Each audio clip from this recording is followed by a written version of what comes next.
perjalanan saya memang masih jauh banget. Oke deh, kisah perjalanan hidup seorang anak manusia. Kali ini dengan hukum Tuhan yang pertama. Jangan ada padamu ilah lain di hadapanku. Jangan ada padamu ilah lain di hadapanku. Terus kamu yang ngaku pengikut Yesus, mengaku orang Kristen, melakukan hal yang mengecewakan Tuhan.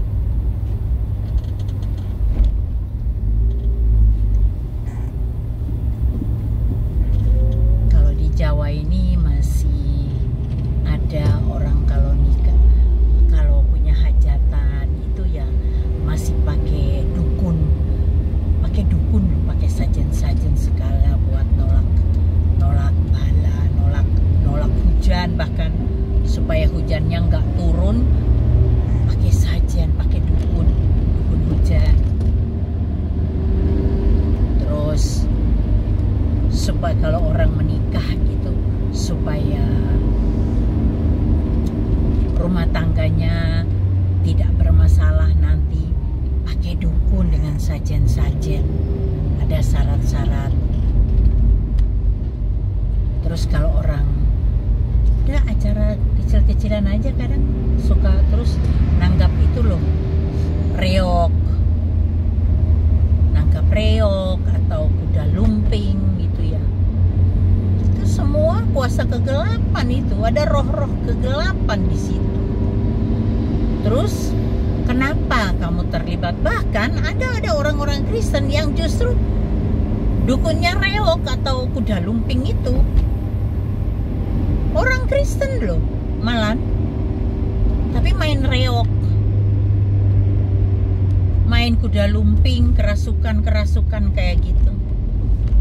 Boleh nggak? Percayalah, itu paling terkutuk. Kalau kita udah gunakan itu, hidup kita jadi terkutuk. Kenapa?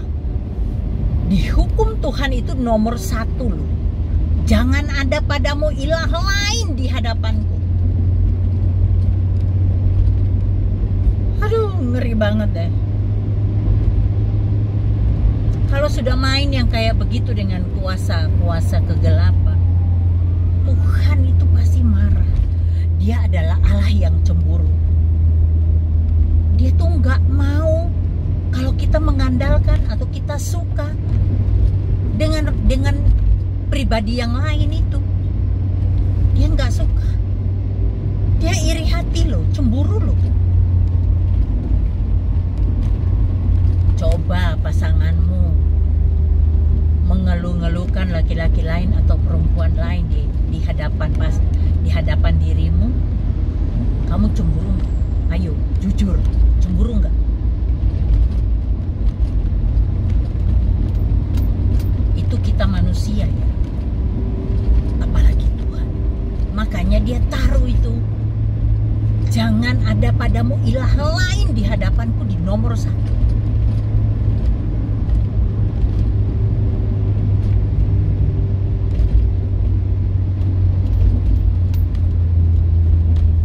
Jangan main yang begituan. Orang yang suka main begituan ya, berkat itu kalau ada pun habis dimakan setan. Bener, gak karu-karuan. Berkatnya habis dimakan setan. Orang yang suka berhubungan dengan kuasa kegelapan, hidupnya pasti tidak bisa ada damai sejahtera dan sukacita dari Tuhan. Nggak ada lah. Mana mungkin Tuhan mau. Roh Kudus itu kan namanya aja Roh Kudus, Holy Spirit. Dia kan dia hanya mau berdiam di bait yang kudus.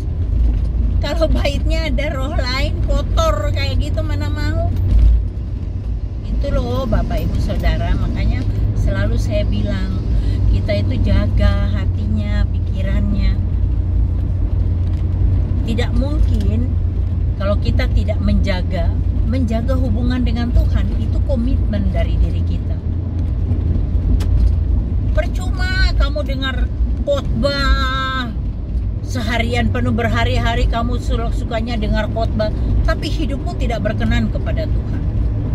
Percuma kamu ke gereja setiap minggu, tapi kehidupanmu nggak benar di hadapan Tuhan. Lah mau jadi apa coba? Tak perhatikan ya, orang-orang yang berhubungan dengan kuasa kegelapan, jangankan orang di sekitarnya, orang wajahnya sendiri aja udah kayak begitu, gelap auranya.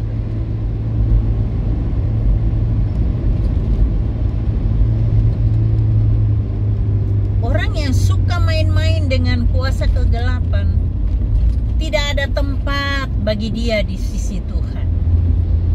Tempatnya adalah api abadi. Tempatnya di tempat api abadi. Tidak ada ampun. Apalagi kamu tahu kebenaran bahwa Tuhan Yesus datang ke dunia ini untuk menebus dosamu. Dia rela mati di kayu salib 2000 tahun yang lalu untuk menebus kamu.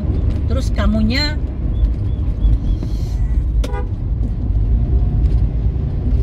orang kok motong seenak.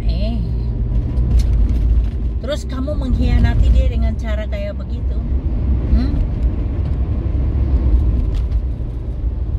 Nggak ada ampun.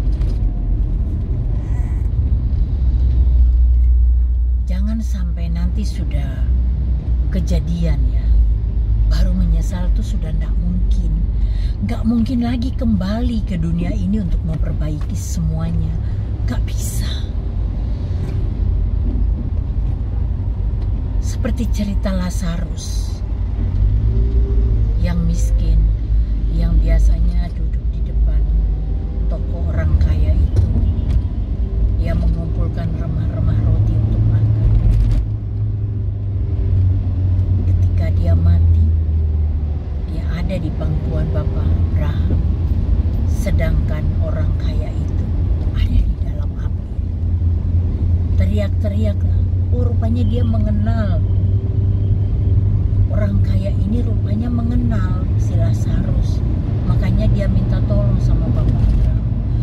Abraham, tolong dong bilang sama Lazarus, kalau bisa dia kembali ke dunia. Ngasih tahu saudara-saudaraku supaya jangan seperti aku merekanya.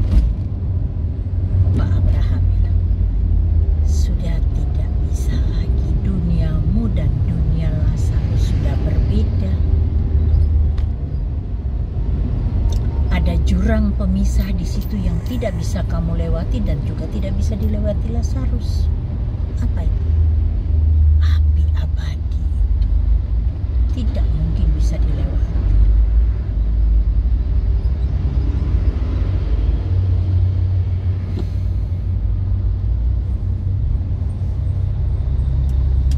Sampai orang kaya itu bilang, Bapak Abraham tolong dong bilang Lazarus, celupin tangannya, jarinya tuh, tangannya itu di dalam air, kasihkan ke lidahku, aku haus, kepanasan. Dan apa katanya? Sudah tidak bisa lagi, gak bisa lagi. Nah, makanya penyesalan tuh selalu ada di akhir. Kalau di awal pendaftaran dong. Makanya sebelum kamu itu ada di dalam situasi yang seperti itu, lakukan yang terbaik untuk kemuliaan nama Tuhan dalam hidupmu ini yang masih tersisa hidupmu.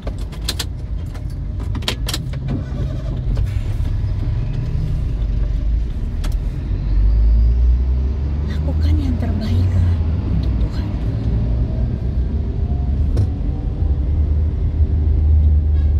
Jangan jahat sama orang.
berikan kesempatan buat kamu 5 tahun lagi. Lain soal. Kalau tidak, kan biasanya kan kita semua juga nggak begitu. Lihat orang-orang yang pernah mati suri. Kehidupannya, dia banyak berbuat baik. Kenapa? Karena dia tahu akibatnya.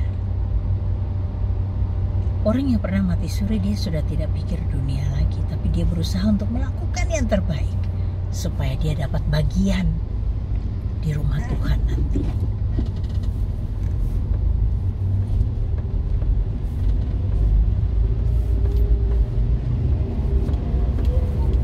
Kamu karena belum tahu aja, makanya kamu begitu pelit. Uangmu kamu gak mau pakai untuk pekerjaan Tuhan. Padahal kalau udah mati kita ini gak bawa apa-apa. 1 rupiah pun kita gak bawa.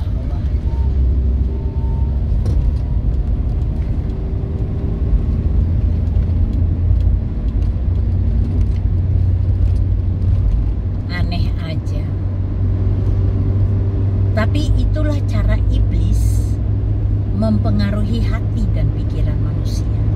Kembali lagi, karena ada celah.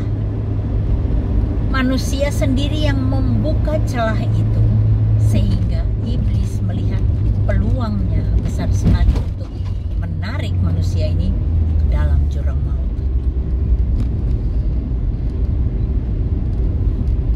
Kalau sudah masuk dalam jurang maut itu dan tidak terselamatkan lagi.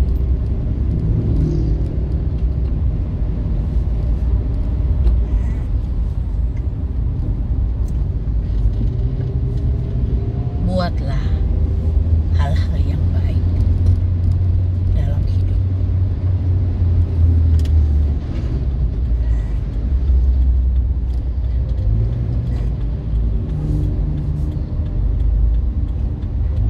Jangan pelit dalam hidup. Tolong orang itu wajib. Menolong orang lain itu wajib.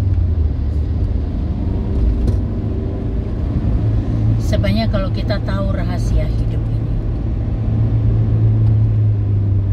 kita tidak perlu kaya raya. Bukan kaya raya, bukan. Tapi apa yang bisa kita lakukan dalam hidup kita ini untuk kemuliaan nama Tuhan. Jangan pernah pikir berkat. Saya belajar untuk menyerahkan hidup saya itu sejak saya menjadi anak Tuhan. Ketika saya sudah bangkrut, tidak punya uang, tapi saya selalu bilang, Tuhan, burung di udara saja Engkau pelihara, masa saya seorang anak manusia, anakmu Tuhan, Kau biarkan aku kelaparan. Aku percaya itu tidak mungkin. Tidak mungkin Kau biarkan itu terjadi terus dalam hidup. Lakukanlah sesuatu. Buat aku percaya bahwa pemeliharaanmu sempurna dalam hidup. Tuhan kita tuh Bapa yang baik. Bapa yang mengerti segala kesulitan hidup kita. Serahkanlah hidup kita itu di dalam tangan Tuhan. Biarkan Dia yang ambil alih.